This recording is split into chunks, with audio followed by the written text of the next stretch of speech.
Hello, welcome, and happy World Social Media Day. Not just social media, World Social Media Day. I'm here for another Facebook Live for this week. And it is a special day when it is World Social Media Day. And also because I am part of a project that is being led by a colleague of mine, Jenny DeLacy. It's called the Visibility Project. And we are uniting to be able to share our top tips, our wisdom, and of course our energy to make your lives better. And for me today, my part in that is talking to you about if you are a creative and spiritual woman in business for whom the traditional productivity methods don't work, then I'm going to give you my top tip to be able to better use the productivity methods using your incredible creative and spiritual gifts.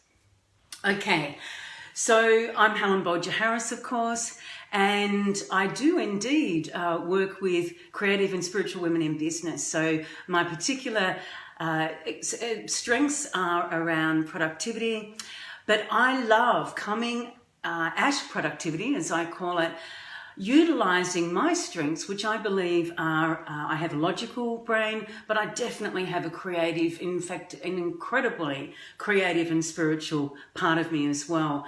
And my own story has been that traditional productivity methods have been either difficult, challenging, or actually really quite boring. And they're not as sustainable often, ways of managing projects and that sort of thing, unless they're done in a way, we're able to do them in a way where we are really being fulfilled by them and excited. And to me, it's all about creating fun.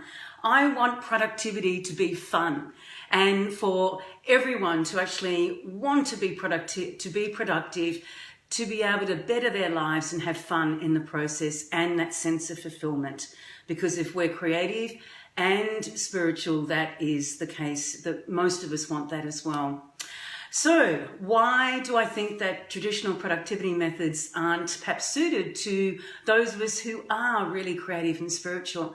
And that is because most of the things like to-do lists or project management methods usually what I call left brain, excuse me, and they tend to work linearly, if there's such a word, in a linear way, going from one, A to B to C to D, and you finish A before you start B, before you start C, etc. And it's very, it's in a very straight line. And for a lot of us who are creative, spiritual, our brains don't think that way. We actually work in a different way where our brains will often be what they call spatially organized. So we would rather go from maybe not even starting with A, maybe going from J to B to Q to Z, doing it in a way that actually works for us. We see a lot of patterns and connections that are very different from the more typical way that, as I said, things like to-do lists are worked. So what I suggest then as an example of how you can actually bring in your creative and spiritual gifts to actually make productivity work for you includes using what I call, or what I like, as visual ways of organizing your work. So it could be, one of my favorites, the one that I use, is the Japanese method called Kanban, which is spelled Kanban. And I think I've done lives about that before. If not, I'll be doing more, so stay tuned. You can Google it. But basically, it is a very visual process where you can see your work move in progress across what they call the board. And that is so, it's almost three-dimensional.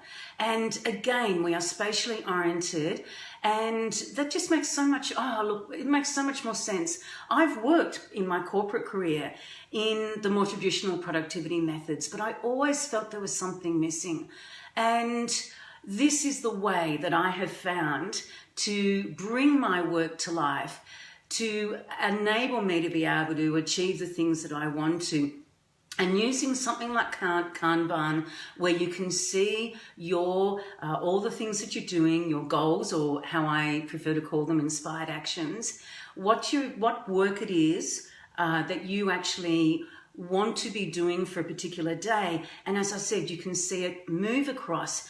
You can see it progress and then see it accomplished. And when we can visually see it as creatives and spirituals, we're much more likely to actually have more of a sense of ownership with it and enjoy doing that process much more.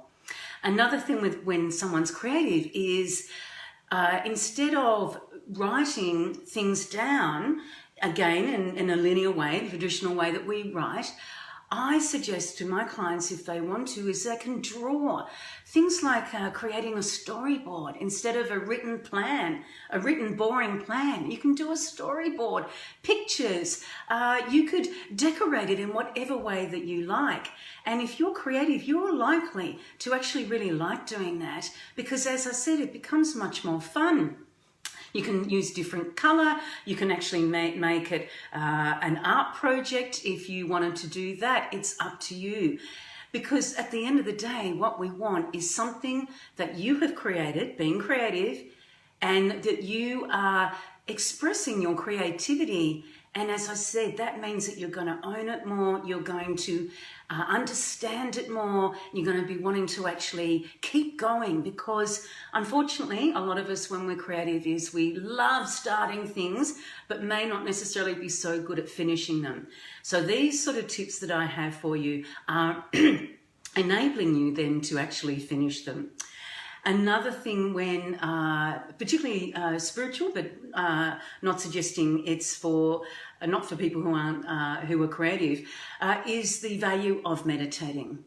And related to that is creative visualizations, of course. So in terms of planning, inspired action setting rather than goal setting, as I prefer to call it, I absolutely love taking people through creative visualizations so they can dream and really feel into what it is that they're wanting in their business and their life. And I tend to do it over a 3-month period with them. And so that's creative visualization. And then to meditation. It's just so valuable for all of us. Doesn't matter whether we're creative, spiritual or not. But particularly when we are, of course, spiritually aligned, we know the value of centering ourselves, of connecting ourselves with spirit, of being aligned in the most intuitive way. And that is another aspect of productivity that I absolutely love, that I think is so important, and that is listening to our intuition, building our intuition so that we are actually being able to be guided by spirit, which is the way that I see that it is. And that can help us with our creativity. It can help us with being guided in how to serve our clients the best way, to be guided by us as women in business, because it's not always easy. And I know for me, prioritizing, because that's what it is, that time to meditate is like coming home. And that's absolutely beautiful. So there are lots and lots and lots of other ways that I can suggest that you're able to tap into your creativity and your spirituality to make productivity work for you, to make it more fun, more colourful, more inspired. But what I want you to do, what I invite you to do now, is to take some time to actually think about, in fact, feel into, intuitively become guided as how you can actually do this more for yourself if you're not currently doing it.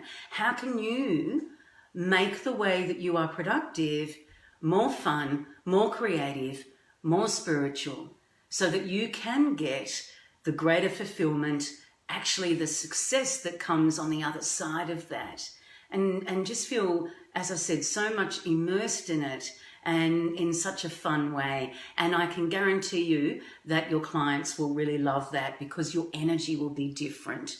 And that's, of course, what we're wanting, because we know how important that is. So I will leave that for today. Wishing you all the best as usual. Any comments, any questions that you have, please post those below.